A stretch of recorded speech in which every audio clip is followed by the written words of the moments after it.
हमारी ननद। अंजलि की उम्र लगभग 30 साल हो चुकी थी। वो एक स्कूल में टीचर की जॉब करती थी। अंजलि के घर में उसकी माँ के अलावा उसका छोटा भाई और भाभी भी रहा करते थे। 30 साल की उम्र होने के बाद भी अंजलि की अब तक शादी नहीं हुई थी। इस बात को लेकर अंजलि की माँ रुक्मिणी देवी काफी परेशान रहा करती थी। माँ, मैं स्कूल जा रही हूँ, जरा मेरा टिफिन तो दे दीजिए।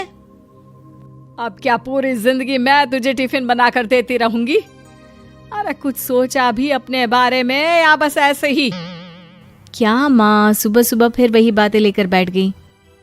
माँ गलत क्या कह रही है अंजलि दीदी? इतनी उम्र हो चुकी है आपकी, माँ कब तक आपकी सेवा करती रहेंगी? भाभी, मैंने माँ को कब कहा कि मेरी सेवा करो? वैसे भी अपना टिफिन मैं खुद तैयार कर लेती हूँ, बस टेबल से उठाकर देने को ही तो कहा था। वैसे अंजलि दीदी, देखा जाए तो टिफिन उठाकर देने की उम्र तो आपकी है। आपका अपना घर परिवार बच्चे होते तो ये जिम्मेदारी आज आप पूरी कर रही होती। एक बात मेरी समझ में नहीं आती, अगर मेरी शादी नहीं हुई तो इसमें मेरी क्या गलती है और तुम सब लोग मेरे पीछे क्यों पड़े रहते हो? अरे कुछ कहना क्या पीछे पड़े रहना होता है? अपने छोटे भाई को देख, तुझसे 3 साल छोटा है लेकिन 2 बच्चे खेल रहे हैं आंगन में। मुझे आप लोगों की कोई बात नहीं सुननी, जा रही हूँ मैं। और आप में से किसी को मेरा कोई काम करने की जरूरत नहीं है, मैं खुद संभाल लूंगी। इतना कहकर अंजलि वहां से चली जाती है। शाम को जब अंजलि अपने स्कूल से लौटकर घर वापस आती है तो उसने देखा कि पड़ोस वाली निर्मला चाची वहां पर बैठी हुई थी। क्या बात है अंजलि बिटिया, नौकरी करके वापस आ गई? जी चाची जी, कैसी हैं आप? मैं तो ठीक हूँ बेटा, तुम बताओ शादी के बारे में कुछ सोचा या नहीं? अरे रहने दीजिए ना, इससे तो शादी की बात करना ही बेकार है। कुछ भी कहो तो गुस्सा करती है, बात बात पर आंखें दिखाती है। माँ, आप ऐसा क्यों कह रही हैं? मैंने कब आप पर गुस्सा किया? अरे अंजलि बेटा, तुम्हारी माँ ठीक ही तो कहती है। 30 की होने आई हो, अब तुम्हें भी शादी वादी कर लेनी चाहिए। चाची जी, आप तो ऐसे कह रही हैं जैसे शादी करने से मैंने मना किया हो। रहने दीजिए निर्मला चाची, हमारी अंजलि दीदी को अभी तक उनकी पसंद का दूल्हा नहीं मिला ना, इसीलिए वो शादी नहीं कर रही। भाभी, ऐसी कोई बात नहीं है। अरे तो फिर क्या बात है? तुम्हारी माँ ने तुम्हारे लिए इतने रिश्ते ढूंढे लेकिन तुम्हें कोई पसंद ही नहीं आता। क्या है ना चाची जी, हमारी ननद रानी नौकरी जो करती है ऐसे ही थोड़ी ना किसी को पसंद कर लेंगी। अरे भाई, नौकरी का घमंड है तो बात अलग है, कोई और बात हो तो बताओ, कोई रास्ता निकाला जाए। नहीं चाची जी, कोई बात नहीं है, बस मुझे अभी तक अपनी पसंद का कोई मिला नहीं है। सुन लिया आपने? इस लड़की के तो पर निकल आए हैं और इतनी उम्र में अपनी पसंद का कोई मिलेगा भी नहीं इसे। माँ, आप मेरी शादी को लेकर हमेशा मुझे ताने क्यों मारती रहती हैं? अपनी माँ की बातें तो ताने लगती है। ताने हैं? बताओ, मैंने कुछ गलत कहा क्या? देखो, ये सब छोड़ो, मेरी दूर की बुआ का बेटा है, उसकी अभी शादी नहीं हुई है, उम्र होगी कोई 34-35 साल। आप कहें तो बात आगे बढ़ाऊं?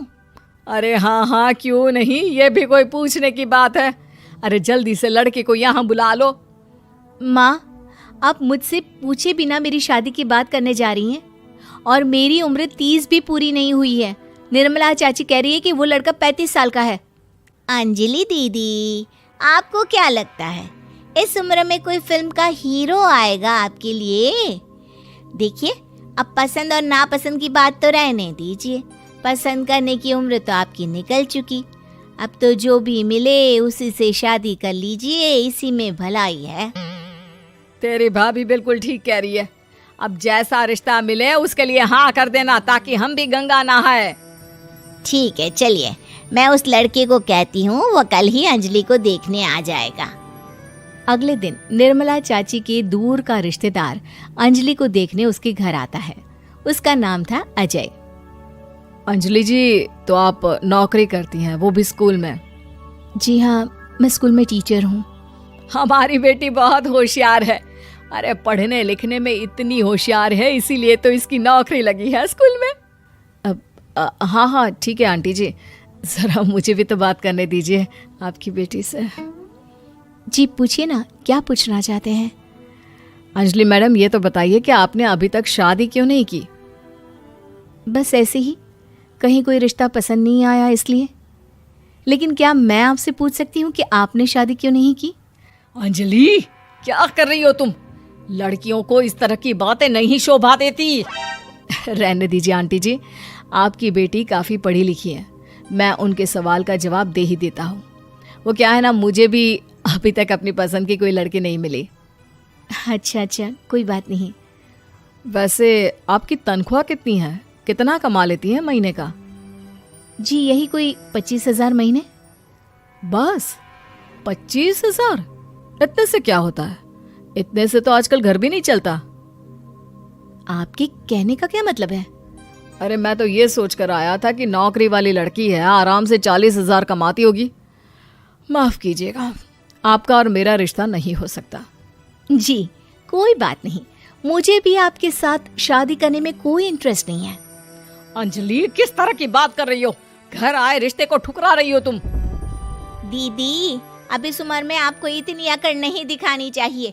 अच्छा खासा रिश्ता हाथ से निकल गया, कहीं ऐसा ना हो कि जिंदगी भर कुंवारी ही रह जाओ आप। कुछ दिन और ऐसे ही निकल जाते हैं और अंजलि की शादी कभी नहीं होती। अंजलि के परिवार वाले बिंदास उसे ताने मारते रहते हैं, लेकिन अंजलि एक बड़ी नौकरी की तैयारी करती है और उसमें सिलेक्ट होने के बाद अंजलि को एक बहुत बड़ी नौकरी मिल जाती है। अब तो दीदी के नखरे और भी ज्यादा बढ़ जाएंगे भाई। अब तो इतनी बड़ी नौकरी जो लगी है, अब इनकी शादी होने से रही। माँ, मुझे नौकरी के लिए दूसरे शहर जाना पड़ेगा। आप जानती हैं ये बहुत बड़ी जॉब है और इसमें पैसे भी बहुत ज्यादा मिलेंगे। अच्छा, कितने पैसे मिलेंगे बेटा? माँ, मुझे हर महीने 90,000 सैलरी मिलेगी। क्या? अरे वाह वाह, ये तो बहुत अच्छी बात है। लेकिन फायदा क्या? कितने भी पैसे मिले, शादी तो हुई नहीं ना तुम्हारी। अंजलि नौकरी करने के लिए दूसरे शहर में चली जाती है और जब कुछ महीनों के बाद वो वापस घर आती है तो उसे अपने पति के साथ देखकर उसके घर वाले हैरान रह जाते हैं। अरे अंजलि, तूने शादी कर ली और हमें बताया तक नहीं। और दामाद जी करते क्या हैं? इतनी बड़ी कार है उनकी। माँ, मैं आपको सब कुछ बताना चाहती थी, लेकिन आप सबके ताने सुनकर बहुत दुखी हो गई थी और इसलिए मैंने अपनी पसंद से शादी कर ली।